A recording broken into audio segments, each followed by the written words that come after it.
HAPPYRUN G300 Pro, back with another video about it. I did replace the tire with a dual sport tire, so much more quieter and much nicer. If you saw my other video about the back sprocket stripping out, when I removed the back wheel, the sprocket just fell right off onto the ground. So, you notice anything else different about it?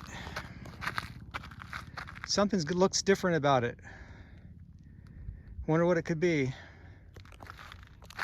I did take off these front guards. I think it looks better without them. I did remove the pedals, that's right. Can't use them anyway. I have 1,400 miles on this thing now. Seems to be running better with that new controller.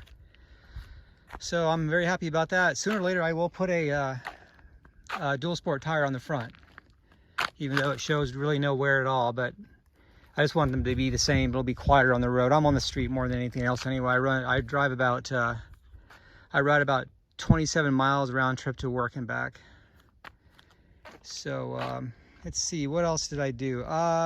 Let's see, I wonder what else I did to it. Gee whiz, I wonder what else I did to it. Oh yeah, I wonder what happened to all of the white lettering. Well, that's gone. That 65 is gone. I think it looks stupid on there anyway. This is my opinion. I blacked that out. I blacked this out. I'm not trying to make it look like a Sur-Ron. No, of course not. Sur-Ron doesn't have orange on it. I'm leaving the orange on there to make it look more, more in its own style, I guess you could say.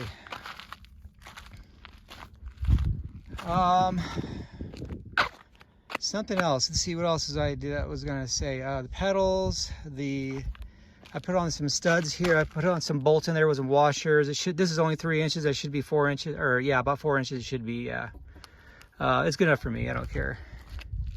It doesn't spin that much. Some people may think it spins a lot, but it's kind of hard to turn it the way they installed it, I guess. Other than that, the brakes are good. I hope this thing lasts me at least, oh hell, 10,000 miles, I hope. So it's about to rain over here in southern Arizona, so I better head on home. I don't have my raincoat or anything, so let's see, I think that's about it. Sprocket, pedals, I did those there, and took those things off. A little bit of a paint job, so about 4 things. I still have this off-road light on here. I highly recommend it. It really lights up the road. All the back roads I take out way out there towards Benson, Arizona. That's about it. I'll give a update when I get about 2,000 miles on this thing. So this is Paul Ruski, Southern Arizona, clear.